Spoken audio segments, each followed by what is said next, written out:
All right, we have Jessica Lee here in the studio. Good evening, Jessica. Good evening, Emmy. Well, you're such a young person, you can't really relate to a lot of this right now because you're always up on the technology and all that, Jessica. But a lot of the elderly people have actually just started using the internet and even smartphones. But there was still a lack of a kind of cyberspace providing customized information for seniors. So the city has launched a new web service for, I suppose, almost my generation, the baby boomer generation. That's true. Senior-only web portal called the 50 Plus Seoul has newly opened on August 4th. The address is senior.seoul.go.kr. It basically provides job opportunities and community space for seniors over 50 years old, which is, as you said, baby boomer generation. It has a recruitment information categorized by a type of industry and region, also introducing some of the volunteer works contributing to work society. All right, that's good. Other than employment information, what other useful things can seniors enjoy through this portal? Are there unique services that you've never seen before on other websites? Basically, this web portal has 5 different categories. The first one is the job opportunity. I believe that's where that's where it has the most traffic of users and also main features of the web. The second category is called, I think it's very exclusive, called the EUM. It will connect the young generation to senior mentors with a long period of experience and specialty in certain interesting fields by simply applying through the website. The third one is for education. The Seoul Lifetime Learning website is linked to offer all information from on and offline, and lectures are also available. Fourth one is a web magazine. There are 15 professional press group report the latest news and life stories. And the last one is life cycles category that covers a variety of tips regarding finance, health, hobby, and cultural events that most interested by seniors. All right, and as I understand, it's only available through PC right now, right? That for now, yes. Okay, are they planning to make an application? Yes, for the better accessibility to the website, mobile app as a form of a hybrid app is under development. So the senior can use the service through their smartphone from September, as well as tablet PC. One last news that I shouldn't miss is by 2015, the website is going to establish online life school. It's very similar to TED to share and exchange baby boomer generation's rich experience and various know-hows with many more people. All right, I think I might have to personally check this website eventually. Moving on to our next topic, Jessica. During the hot summer, of course, high energy demands. People need to be careful about little things at home, unplugging electrical appliances, that kind of stuff, to avoid blackouts. We experienced some of that last year. So apparently the city officially opened a center to educate people and encourage them on how to reduce electricity usage. Yes. Seoul's Energy Saving Center, located in Seosomun Byeolgwan, has introduced a variety of products that can reduce the electricity in summer season and offered educational program for citizens to learn how to home make energy-saving products, started from July 28th. What kind of products do they display? Well, one of the products attracting people's most attention is a shade board for air conditioner's outdoor fan. So placing the board on the top of the fan creates cool shade, which leads to increase of energy efficiency and reduced electricity. According to Standard Bank Certified Test Organization, when the temperature of the outdoor fan goes down by 6 Celsius, it brings a 9% of the electricity reduction, which means 1 Celsius can reduce 1.5% of the power. Yeah, it's quite a bit of savings. These fancy new LED bulbs, those have been called kind of a future-oriented invention because of its long lifespan. Right.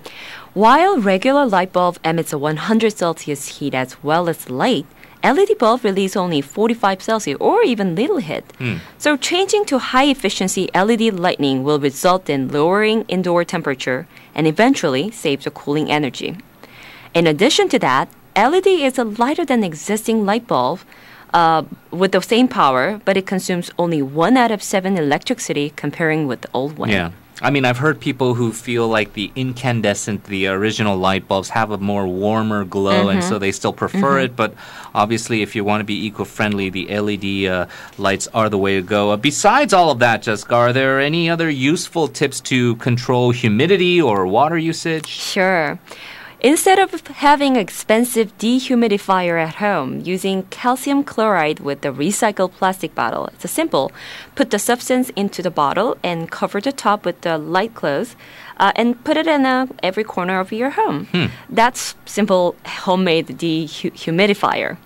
And to save the water usage, installing a water-saving magnet tool inside of the toilet tank, this will help to reduce the average 2 liters of water in one flush, which consumes almost 9 to 13 liters. The Energy Saving Center, originally established, aimed to reduce electricity generated from the nuclear reactors in the country. Now it opened this summer vacation special program till August 21st and teach you all saving methods. Also, anyone interested in participating in the group family camp, apply through the website energy.seoul.go.kr. All right, some great tips there. As Jessica mentioned, you do want to avoid those blackouts from last year. And, of course, we still have a lot of these nuclear reactors still shut down for safety reasons. So some good tips to take note of.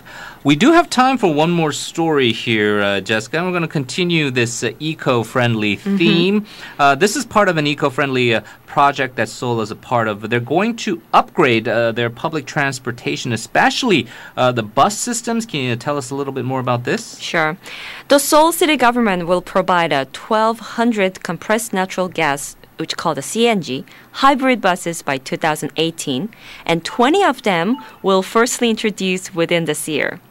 The CNG hybrids are an upgrade version of old CNG buses, which were introduced in 2002, and now take up almost 99% of the currently running buses in the city. Right. So it's sort of CNG 2.0. The original CNG, of course, a big improvement over the old diesel and gasoline ones, but this is even a new and improved one. Interesting with this is any product with the word hybrid makes people assume generally it's going to be more efficient, it's going to use less fuel. But specifically, what exact benefits can the city expect? CNG hybrid bus uses electricity when running at a slower pace or pulling up a natural gas when moving at a faster pace. So we can expect 35% of saving of fuel costs and 30% reduction of air pollutant compared with the old CNG buses. As a result, 2,100 CNG hybrids will cut 227 billion won fuel costs and 3,100 tons of air pollutants, including nitrogen oxide. Another feature is that the buses will come with the lower floors to accommodate the disabled passengers.